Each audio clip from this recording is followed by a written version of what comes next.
Welcome back to my YouTube channel once again my friends.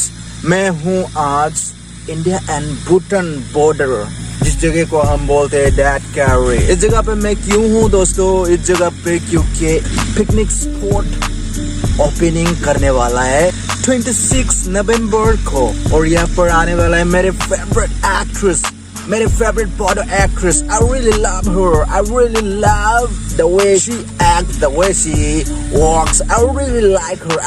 Whatever friends, so usually मतलब यहाँ पर होते रहते हैं पिकनिक स्पॉट ओपनिंग सेरेमनी जो होने वाला है। इसके बारे में मैं कुछ बोलना चाहता हूँ। मेरे दोस्तों, यहाँ पर कैसे टाइप का डेकोरेशन कर रखा है इन लोगों ने। थोड़ा मतलब जंगल एरिया है, बहुत मजेदार एरिया है। यहाँ पर एनिमल्स एलिफेंट्स वगैरह भी कभी खबर इधर आता है, फिर भी कोई प्रॉब्लम नहीं है। यहाँ पे अभी लोग रहते हैं, ये लोग नहीं आते हैं, मतलब कि एलिफेंट्स वगैरह नहीं आते हैं, बट हम लोग यहाँ पर आके बहुत खुद को इंजॉय कर सकते हैं। और ये जगह बहुत ही मतलब मजेदार जगह, पिकनिक मनाने के लिए, आपके फैमिली के साथ पिकनिक बनाने के लिए, तुम्हारे गर्लफ्रेंड और बॉयफ्रेंड के साथ यहाँ पर पिकनिक मनाने के लिए इससे ज्यादा बेहतर जगह हो ही नहीं सकता है दोस्तों।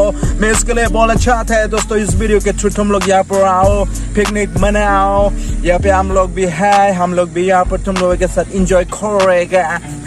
I'm talking like a, British Hindi. I'm talking like a British Hindi. Whatever, friends. I hope you guys will definitely come here and enjoy yourself. Whatever. If you haven't subscribed this YouTube channel, please, I'm requesting from bottom of my heart to subscribe this YouTube channel. Yeah, this is what